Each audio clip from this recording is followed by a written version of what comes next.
Okay, vores påstand er, at f af x plus b er differentiabel, og den afledte funktion af f mærke x lige med a. Vi vil så bruge tretrinsreglen, og i trin 1 skal vi så finde sekanthandlingen. Og først skriver vi den op som as, for at signalere, at vi finder vores sekanthandling. Så siger vi f af x0 plus h minus f af x0.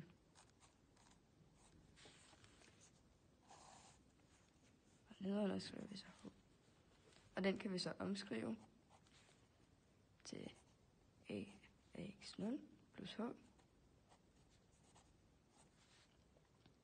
plus b minus a af x0 plus b.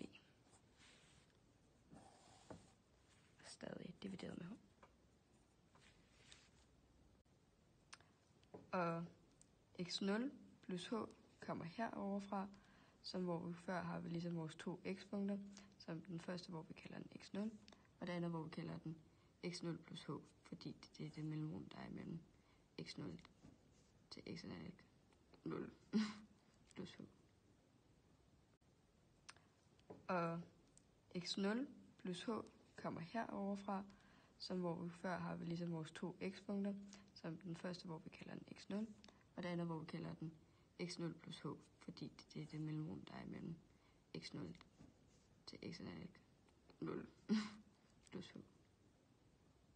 Yes, så vil jeg gå videre med trin 2, og det her skal vi altså forkorte den her. Så herover har vi det, som Sara kommer frem til, og der vil jeg så gang ind i parentesen, for at jeg kan forkorte.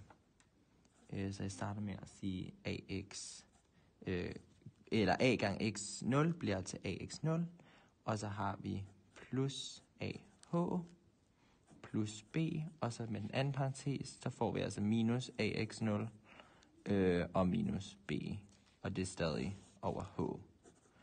Herfra kan jeg så se, om der er nogle af de her led, der går ud med hinanden. Og det gør minus b og plus b, og ax0 og minus ax0.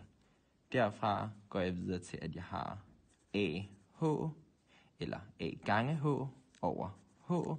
Og derfra kan jeg så se, at vi både har h i tæller og nævner, og derved går de også ud ved hinanden, og vi har den forkortet, som er a. Og nu skal vi så gå videre til trin 3, som er at opskrive grænseværdien. Og her der kan vi altså sige, at f af x, f af mærke x, bliver lim af a, og så har vi h går mod 0.